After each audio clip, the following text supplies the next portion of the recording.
Lance, you just speak to D and obviously in your room. I mean, how disappointed are you for him? Because it seemed like the other night he had two catches early and was kind of in the flow. And then in regards to maybe some guys that you think can step up or need to step up.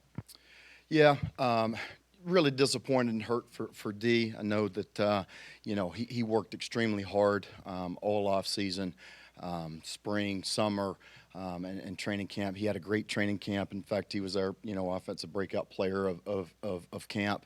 And he was really starting to come on, and so really hurt for him. I know that he's obviously disappointed, and it's one of those things that out of his control. But he was starting to play really well. Had two big catches in the game, and in the last two games, has had three big catches. Three explosive catches for us. And so we will miss him. And so wish him the best in his recovery, and hope to get him back, just as soon as possible when he heals up. In his absence, we'll have to have some guys step up. I think some guys that you'll see a lot more of is, Jalen Carter, Josh Johnson, and we've got to get the freshmen ready to go, as well. Chris Bell and Chance Morrow, bring those guys up and get those guys up to speed. Lance, you don't get any Abby questions, unfortunately. Yeah. The passing attack is down at the bottom of the ACC. How disappointed are you in that? What can you do to improve it, and how much is Cunningham involved in that? Yeah, have not been able to get the pass game going like we thought early on and wanted.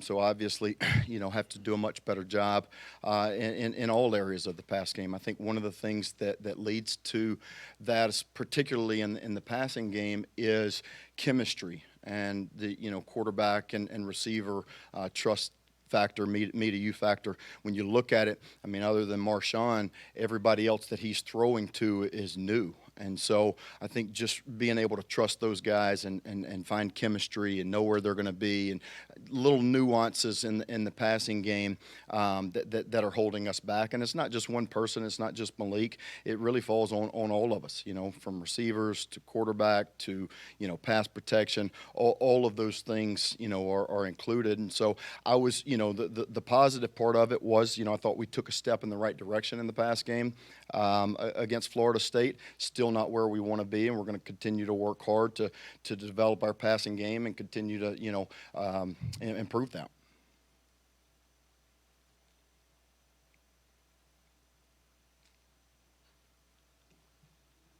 You expect Tyon to be back and carry a full load on Saturday? We do, yes. Expect Tyon to be back. Like Coach said, he was a game-time decision. He was really, starting to heal up towards the end of the week last week, and just wasn't able to go, but feel like he's going to be ready to go with the extra days of rest.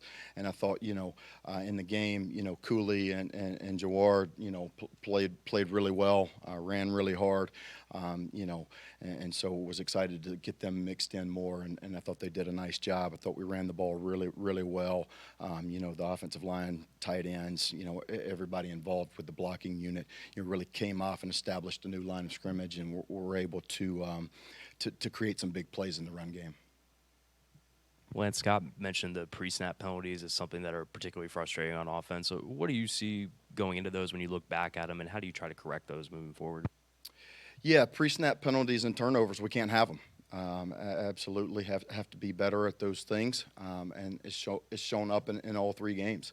And, I think it comes down to discipline and focus. And so, we've talked about it as a staff. We've talked about it to the offensive unit, and really pointing out those times and areas where we have to be locked in, and they're showing up in critical areas and critical moments, in the red zone and on third downs. And those are things that you can't have. And so, I put that on me and our staff. We've got to do a better job and continue to get these guys ready, and really show them, those penalties cost you yards, they cost you points, and they cost you games. Lance, the last couple games early on, you guys have had moments where you go a little bit of tempo, had some success, but then kind of ease off and back up and go into a normal, just kind of huddle routine. What have you seen out of the times you have gone tempo, and is that something you want to try and incorporate more in the offensive attack going forward?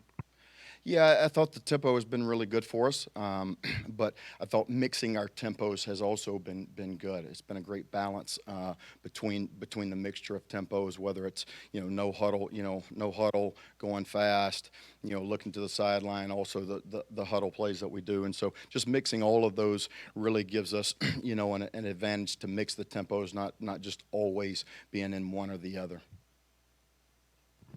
Maybe an impossible question. I don't know, but you guys are generating yardage a lot. 500 yards last game. Probably not as many points as you want. What do you look at in your own play calling or situational stuff to maybe see where you can identify some ways to do that, or is it just a matter of finishing plays sometimes? Yeah, you hit the nail on the head. I mean, we moved the ball really well against Florida State. We had 500 yards of offense and 31 points, but we left a lot of points out there. And I think, again, it comes back to penalties and turnovers in critical junctions of the game, whether it's getting in the red zone and getting behind the sticks or getting in the red zone. We had 1st and goal at the 6, and then wind up fumbling on we take a sack on 1st down, then on 3rd down, we had the fumble that cost us points. And so really just eliminating, those negative plays.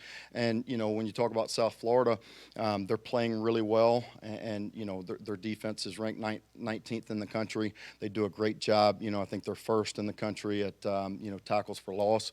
And they're one of the top teams in the country at generating turnovers. So we've got another big test this weekend and another opportunity, and that's really the challenge. Look, we're all disappointed and frustrated with how the game went and how it ended, and we know that we left points on the board and we, didn't do our job and finish. But this is another opportunity where, a big challenge for us to go out and go 1-0 this week. Just going back to Friday night, on the last play, there were 2 receivers on the sideline. Was Malik trying to hit the first guy and overthrew him, or he threw it short and the guy stepped in front of the second guy? Yeah, he had scrambled around, had, bought some time in the pocket. There were 2, as he gets out of the pocket, we work what's called scramble drill, and we work those scramble drill rules with the quarterbacks and receivers. And so, he had 2 guys, mirroring him, and he was throwing to Amari, who was the first guy there. Just had a little bit of pressure. He had the D lineman in his face, tried to navigate the throw over the top of him, and it sailed a little bit.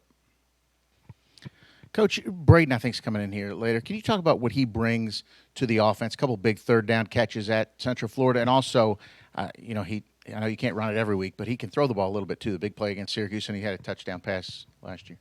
Yeah, Braden's done a great job. I tell you, he worked himself back from injury. He got injured last year in the Florida State game. Had a really, really tough lower body injury. And he worked his tail off, rehabbing and getting himself back healthy and preparing the right way. Stayed into it mentally during the spring, even though he wasn't going through practice. But he's done a really nice job for us. He's a guy that Malik trusts. He's been great for us on 3rd downs and in the slot for us.